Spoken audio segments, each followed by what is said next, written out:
l'annonce, le 31 août, des résultats provisoires de l'élection présidentielle du 27 août 2016 par le ministre de l'Intérieur, à la demande de la CENAP, conformément à la loi, a donné lieu à des scènes de violence d'une rare intensité et d'une barbarie jamais égalée dans de nombreuses villes de notre pays et principalement à Libreville. Dans la capitale gabonaise, ce sont des groupes d'individus entraînés qui agissaient conformément à un plan mûri, réfléchi et mis en œuvre à la demande de ceux qui contestaient la victoire proclamée d'Ali Bongo Ondimba. Des édifices publics ont été détruits. L'Assemblée nationale, lieu par excellence de l'exercice de la démocratie et dont le bâtiment porte le nom du président Léomba, premier président de la République gabonaise, a été incendié. La maison de la radio, qui abrite également le siège de Gabon Télévision, a été attaquée.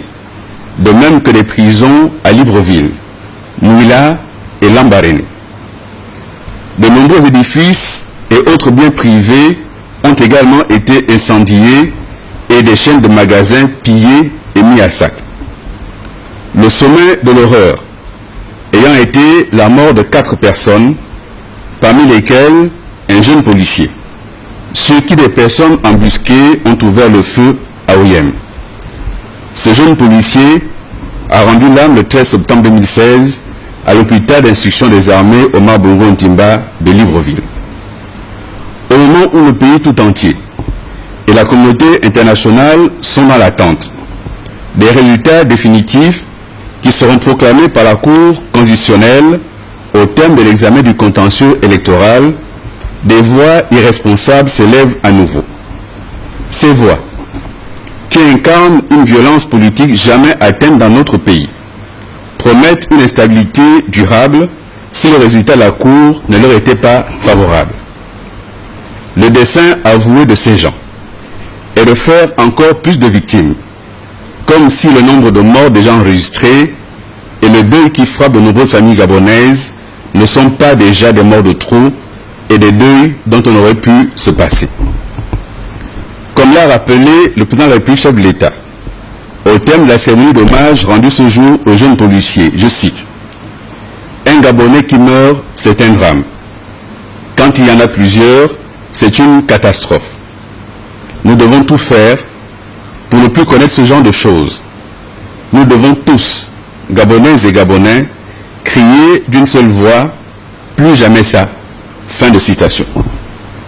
Le président de la République, attaché à la paix et à l'unité de la nation, soucieux de préserver la vie des Gabonaises et des Gabonais, appelle encore une fois à la responsabilité de tous et de chacun.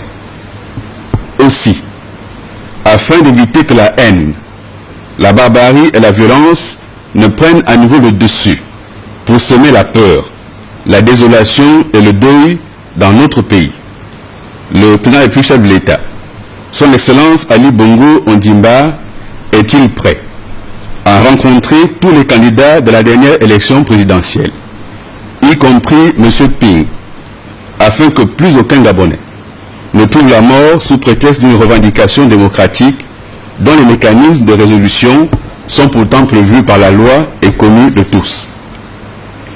Que tous ceux qui aiment le Gabon et qui entendent véritablement travailler à son édification comprennent ici le sens profond de cet appel formulé à la veille de la célébration de la Journée internationale de la paix. Je vous remercie.